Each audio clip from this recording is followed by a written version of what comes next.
Hey, this is Chantal Girardi from Online Business Marketing, and today I'm going to share with you 17 traditional marketing methods that still work in 2024. 17. Can you believe that I started this morning and I was kind of going, okay, I'm going to go with the top 7. And then I even put it into ChatGPT, and I think that came up with like an extra 3 or 4. But with my expertise, I was able to come up with a total of 17 in the end. And I reckon if I scratch that rash a little bit more, I'd be able to find even more that I think are effective. So why are we talking about traditional marketing methods? Well, here's the thing. There's 2 kinds of people. There's the kind of people who go, I just want to do online marketing because I do not want to do traditional marketing, and traditional marketing doesn't work. So they just do online, and they don't realize that they literally are cutting off their arms by not going and exploring other traditional marketing methods alongside their online marketing methods. Then we've got obviously those types of people who just don't do online marketing and go, it's too hard, I'm not doing it. And those who kind of fluff around with old traditional marketing, but they do not then understand the value of online marketing and how that they can boost your visibility. It's all about touch points. And what we know since about November last year here in Australia, when there was the looming recession, is what we discovered was that people needed more touch points. And with more touch points, the more they see you, the more they run into your brand, the more they're going to get to know you, like you, trust you, and the closer they are to making a buying decision. So what does that mean? That means the more you do, the more likely you are to get traction, the faster your traction is going to go. And I can tell you right now that when I started out here in 2008 in Australia, and I knew absolutely no one, and I started to grow a business, I used both traditional methods as well as online marketing methods. And that is why within 5 years, I was able to grow a 6-figure business after being broke on the bones of my ass with no financial support at all, no paid advertising, no outsourcing at all. So I encourage you to take this on board. And when I go through these 17 today, pick 3, just pick 3 and go, how can I take 3 of these and just add that to what I'm doing right now? What would 3 effective things be out of the 17 that we can do? And of course, come back to this blog at any other time and have a look and then explore the others. Okay, so firstly, it's important to note that these traditional methods still are powerful tools in attracting and retaining customers. A lot of the time, people are constantly looking for new customers, but they forget about retaining the ones that they have or re-engaging the ones that have already bought from them previously. We're always looking for new ones when there are ones that are previously bought from you that we really could get continuing to buy from us. It's important to note that. So I've created this blog with you today that's going to share with you some of the techniques, and I'm going to give you examples for each of them as well so that you can see how they work. Because there's so many of them, I am going to go through it quite quickly, but they do make sense. When I say it, you're straight away going to go, oh my gosh, that makes so much sense. I'm not going to need to go into detail with it because straight away you're going to know how it works. So these are invaluable tools. And as I said, I hope that you at least grab 3 of these and go, how can I use these to effectively increase my brand recognition? How can I use these to foster more personal connections? And how can I use these so that I do not miss out on opportunities? Because these traditional marketing methods are usually more tangible touch points, and they can actually help forge you that connection a lot quicker or a lot sooner. It could be the difference between you standing out online, could be the traditional marketing methods that you use offline. So super important. Okay, so let's get into it. Let's just have a look. This, I have to say this though, because this is super, super important. It is absolutely fundamental that you review these and work out whether or not they are still time effective and cost effective and making an impact. Because if they're not time effective, not cost effective, and they're not making an impact, then you're going to have to let them go. And this was something that I did last year where I got rid of all my networking events because I realized that I got to a tipping point now where at the beginning, those networking events were working for me. And then suddenly those networking events weren't working for me anymore, which means they were taking up time and they weren't actually converting anymore. So there was a cost, there was a time expense, and they were not converting. My time was better spent into looking at other methods. So super, super important to keep looking at, are they effective? And also give them a crack. Don't go to one networking event, in sticking with that example. Don't go to one networking event and go, that sucked, that didn't work, because like anything, it takes multiple touch points. It takes you reviewing that strategy and going, could I optimize my pitch? What is my angle here? Could I try something a little bit more different? So that way you can look at your overall marketing strategy for sustained growth over a longer period of time. So I just wanted to have that little disclaimer there before we get into the 17. So number one is direct mail post. Okay. So you could find your ideal customers, and that means you've got to be able to get their postal address, which is becoming a little bit harder than it used to be, I would imagine.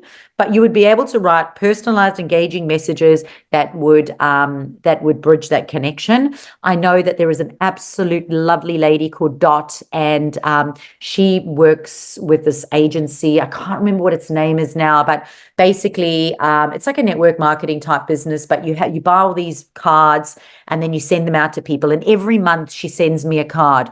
My entire family know who Dot are, because Dot will send a card. She will get a photo from Facebook. She will add it to the card. She'll write a personalized message in there. She even sent one for my twins when they passed their driver's license. Obviously, I post everything on Facebook. So when she saw that, she sent out a card. So Dot, I can tell you right now, is absolutely memorable for us and my entire family, because we know these handwritten cards that she has sent out to us. But as I said, you obviously got to be able to get the person's postal address, which can be hard. Even I think it was about 3 years ago when I wanted to send out Christmas presents to everyone, and I sent it out to my clients, not even to my prospects list. And I said, could I have your addresses? Some people were dubious about handing out their addresses. When I said to them, I'm sending you a bottle of organic wine, that changed everything, and I got their addresses. But then it's a case of making sure that they're updated. So the following year, you can't just send them out again, because you've got to be able to obviously make sure that it is updated. So, but an example of that is that a local bakery could send a postcard out to all the nearby residents, to their bakery, just saying, hey, welcome us to the neighborhood. We're your new neighbors. We've just moved into the neighborhood. We've got fresh bread. We're open this hour. We would love to see you here. Come say hi and introduce yourself, neighbor. So direct mail has a return on investment of 29%. Which is much higher than that of paid advertising. It offers a personal touch.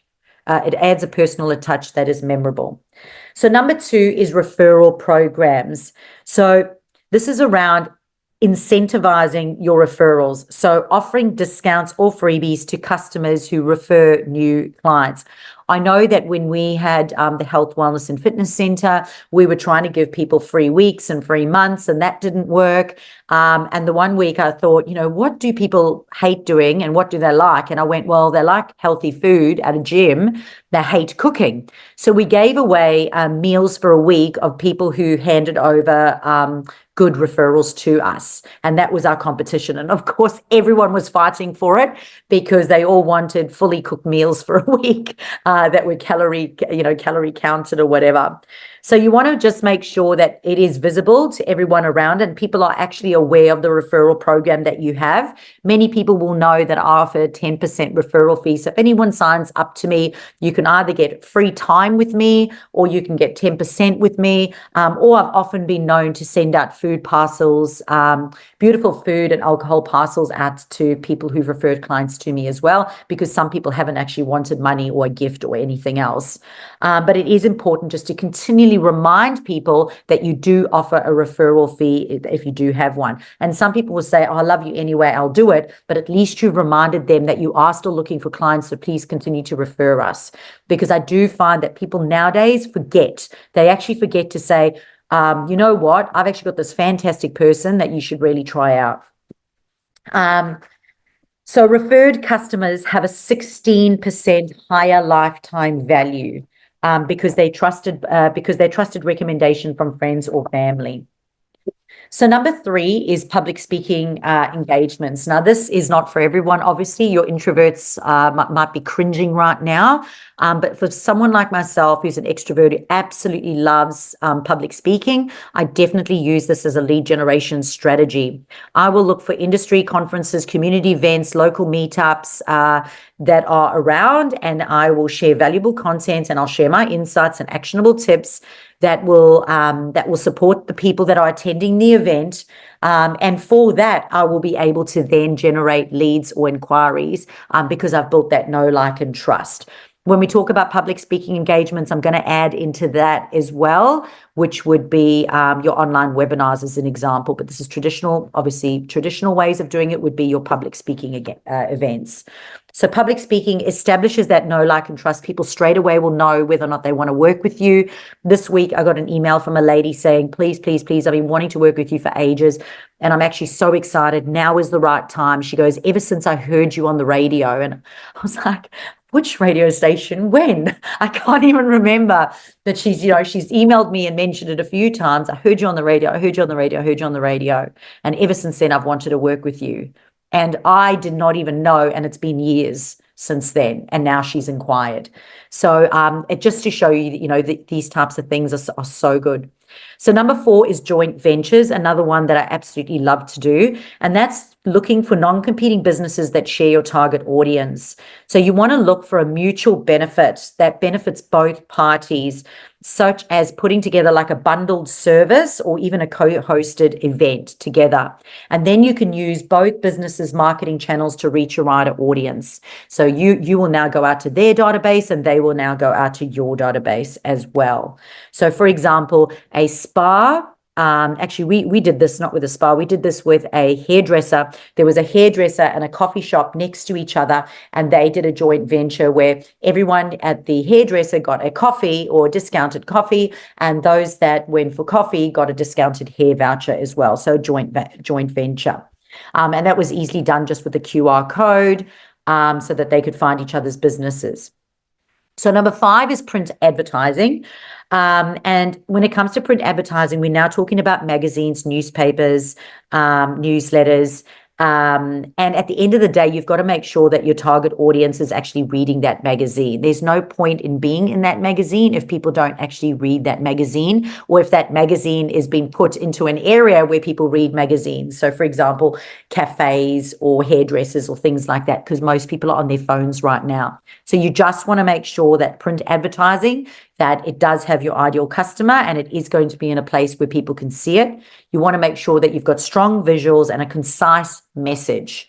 So not too many words, you want a concise message. And then, of course, you need to make sure that you're attracting the effectiveness of that article. So, for example, you could say something like, mention this ad to get this discount.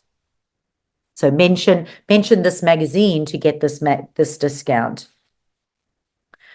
So print advertising can target specific demographics if the magazine is specifically for something. So, for example, if the magazine is specifically for those with water sports, then, Daryl would be in that print advertising his thing because it's relevant and he's now in front of his target audience. So number 6 is networking events. And networking events was very much a big part of what I did when I first started out, especially for location-based businesses. Doing it in person can be very valuable. And you want to make a habit of being really consistent when you go. You want to make sure that your pitch is clear and concise and clearly explains what you do. If people after your pitch don't know what you do, you need to change your pitch, because sometimes it makes sense to you, but it doesn't make sense to the people that are there. So it's always important to get that feedback and go, I've been coming for 3 weeks, and yet when I talk to someone, they still say, I don't understand what you do. A little bit of a cheat when it comes to this is you could just talk about how you helped someone that week, because that will show your expertise. So, for example, if you were to say that somebody came to me and they were feeling stressed and overwhelmed and anxious, and they had no idea how to deal with their inner thoughts, and then you could say, well, me as Alison Dunlop, I was able to sit down. I was able to use my kinesiology to read her body signs and to use my intuition to see what she is struggling from or where the root of, and then I was able to then break through that using those methods. So you just want to be, that sometimes can be 20,000 times better than a pitch when somebody doesn't understand. You just talk about, these are how I help people this week. And I like to try squeeze in 2 or 3. The most important thing about a networking event, in fact, let me say this right now, the most important thing out of all these 17 things is to get an email address. Okay, that is it. I always say this, out of all these 17, if I go to a public speaking event, if I do a joint venture, if I do print advertising, if I go to a networking event, at the end of the day, it's to get an email address. It's to actually get that lead across the line into an email address so I can continue the conversation. So you want to make sure with networking events that you get the opportunity to follow up. I can tell you now that with networking events, most of the work is done outside that networking event. It's about contacting that person, arranging another time to have a chat with them, and seeing how you can support each other. So let's talk about charities. Of course, I threw this one in because recently I've been doing quite a lot of charity work. And, not recently, it's probably been about the last year and a half now. And, a lot of people go, why do you do charity work and all this? And I do charity work because it is soul satisfying. And I did it originally because I wanted to challenge myself on, I don't have time. The saying, I don't have time. I don't have time. I'm so busy. I don't have time, but I want more clients, but I don't have time. Well, how can the universe give you more clients if you don't have time? You're dishonoring the whole system of anything. Why would new clients want to come to you if you're basically saying, I don't have time for you? So I wanted to challenge myself with the thought of, I don't have time. And I wanted to see if I could maintain my business and have more of a soul satisfying life by donating one of my most precious commodities, which is worth, I'll let you know now, no less than 447 AU dollars is my starting out rate per hour. And I donate hours of my time in the week, as well as weekends and nights, to charities, my time, because it is soul satisfying. However, it is an opportunity for you to also use it as a traditional marketing method. And I'll share that with you as well. When you select charities that align with your business values, when you go to those events, other like-minded people are at the event. You're now getting into bed with the right people who share the same things. So if you're a purpose-led business and you care about these things, you're meeting other people who care about the same things, and like attracts like. They're the right type of people that you want to have in your life and do business with. Using charities as well, you can obviously promote those charities in your newsletters, your social media, and newsletters and emails to show how charitable you are and show your involvement in these initiatives, because there are many like-minded people that will choose to do business with you based on the fact that you are in alignment with some of the values that they have as well. So number 8 is being a podcast guest. And I did have a little chat with Daryl beforehand and just showed him some of the opportunities online that you can get from being a podcast guest. And it does start with having a signature talk, because it's all about entertainment, it's all about education, and it's all about a very soft sell when you are on someone else's podcast. So firstly, you want to go and research different podcasts, and then you want to have a look at industries that align with your expertise or that have your audience, so that when you're on there, you can build know, like, and trust, so that they then want to engage with you and use your services.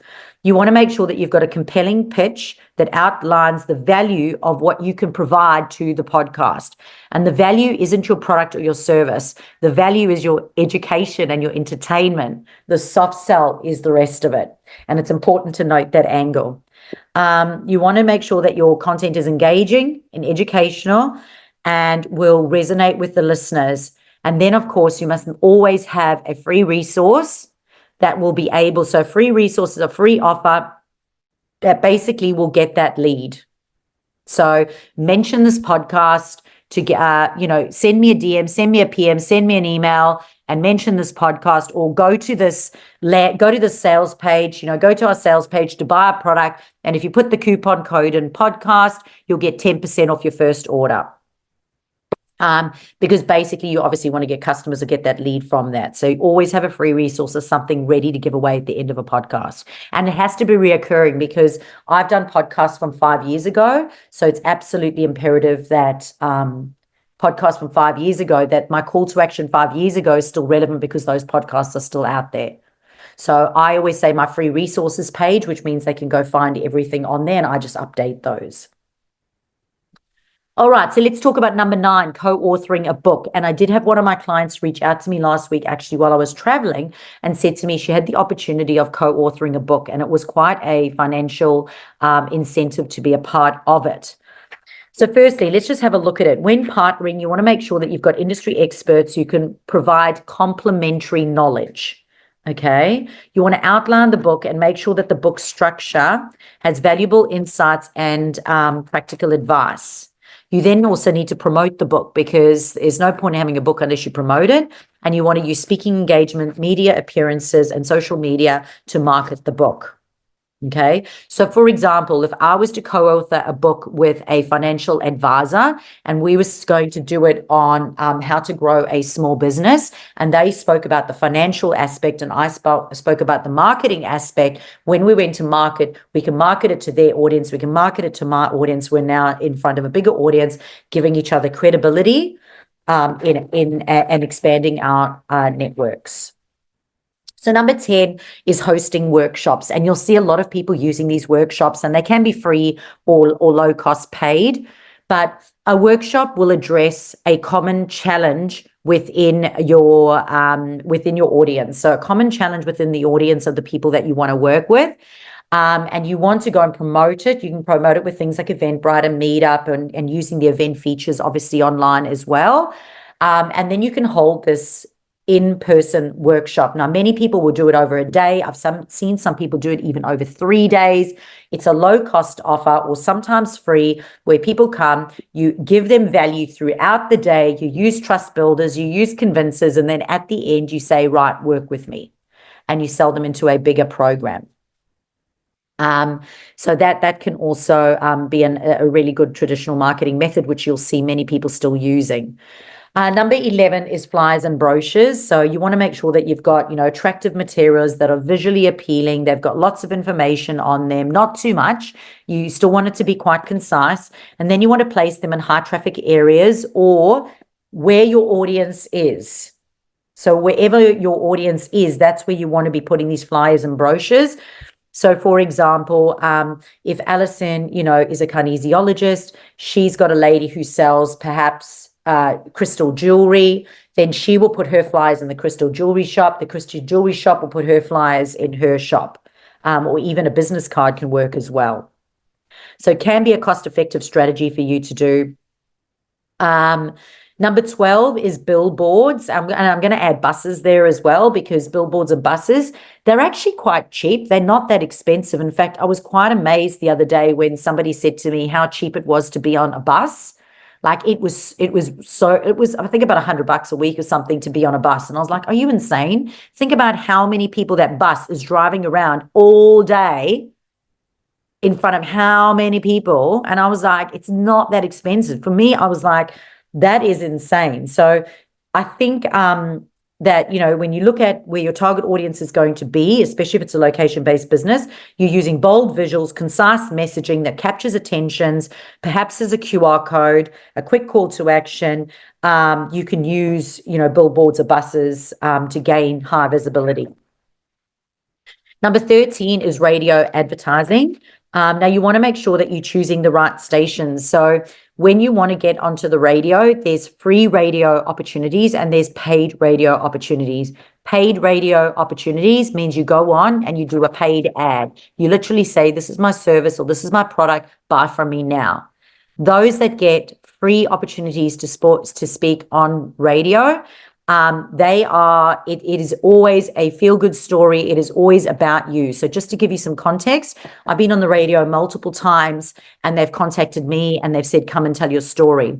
When I go on, I talk about small business owners and how they can manage their own marketing and how they can upskill themselves. And I talk about how I moved from a new country and I didn't have anything. And then I did it. And these are the 3 tips of what I did. I invested in myself and I worked on my mindset, and I did all of that. And, then I was able to grow a marketing agency. So it's not about, hey, I own a marketing agency, I'm selling marketing. It's the radio wants feel-good stories, inspirational stories. They want educational and they want entertainment. That's what they want. So you have to find that. So you can always listen to my podcast or have a look at the website where there is a blog on signature talks where I talk about how you can come up with that. There is also one on called a hero story, which helps you to come up with your hero story so that you can pitch that to get into more gigs. All right. Again, making sure that you're always measuring the impact. So whether or not it's paid, whether or not it's free, making sure that you're measuring to go, is it worth my time? So number 14 is probably the reason why most people are online, is because they do not want to do this one, number 14, and they don't want to do number 17. So I can tell you that right now. So number 14 is door-to-door sales. Who loves door-to-door sales? Not me. Okay. So door-to-door sales, you want to make sure that you get, a salesperson or a friendly person or a person who doesn't mind having conversations. Go knocking on doors, especially in location-based areas or direct to the industries or types of industries that you want to work with. Personalizing your pitch to make sure that it's tailored specifically to the needs of the person that you're talking to, making sure that you're following up with any potential leads as well. So, for example, a home security company could go around the local neighborhood, knock on the doors and say, are you worried about your safety? Are you interested in home security? This is who I am. This is what we do. And again, you might want to get a salesperson for that. The online thing of that would be to DM, PM, or email that person. But just showing you that this traditional marketing method can obviously still work. So number 15 is around entering business awards. And over the last week, while I was away for business, I was actually judging or choosing the winners for Women in Business Awards. So I've got 7 different ones, 7 different titles that I've got to choose an award for. And it was so super hard because all of the entries were just so amazing. But I've worked my way through it, and I think I've only done 3 out of the 7. I've still got a lot more to do. But awards are a great way, not just for your credibility, but it's really, really good for you to enter those awards because you are in front of other professionals that have also taken the time to enter those awards.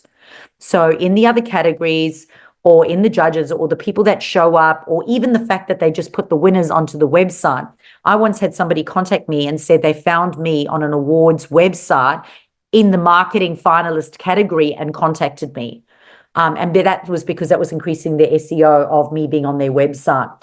So entering awards is another traditional way for you to be able to show your expertise as well, but also for you to be able to leverage those awards too. Number 16 is referral partners. And that is looking at businesses that have the same audience as you, but are non-competition. And this is about coming up with a referral agreement to say, how are we going to pass on qualified leads to each other? How are we going to do that? And the thing about referral partners is it's absolutely fundamental that you continue to communicate with them regularly. Because if you don't, and they don't actually know what's going on in your business, they'll actually, it's sad, but it's so true. And I do it, and I don't mean to. You just suddenly forget to promote those businesses, or you forget to send leads that way because you're stuck in the thick of it. So it is fundamental that you stay in contact with them, even if it's just a once a month activity where you go, you know what, I'm going to contact all my referral partners, find out how they're doing in their business, if they have any special promotions, and then I'm going to ask them to share my thing, and I'm going to see if they'll share my thing as well.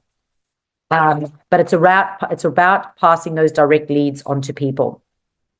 And number 17, that's not it. Oh, it's not there. There'll be an 18th one. Can you believe it? I know there's an 18th one and it's left it out. I'll put it in. Don't you worry. So number 17 is event sponsorship. Number 18, again, is something you don't want to do. So number 17 is event sponsorships. And this is about sponsoring other events that have your brand values and attract your target audience. It's about providing products, services, or financial support to enhance the event experience. Remembering that promotion is the biggest part of that. Okay. being able to promote that is the biggest part of that, to boost your brand visibility and demonstrate community involvement and trust by potential customers. I'll give you an example. I went to what was it called? Mamma Mia live event here. It was actually in Brisbane. I went with a friend, went to watch the event. And at the beginning of the event, as you were going in, they said, scan this QR code, answer 3 questions, and then you'll receive a free gift at interval.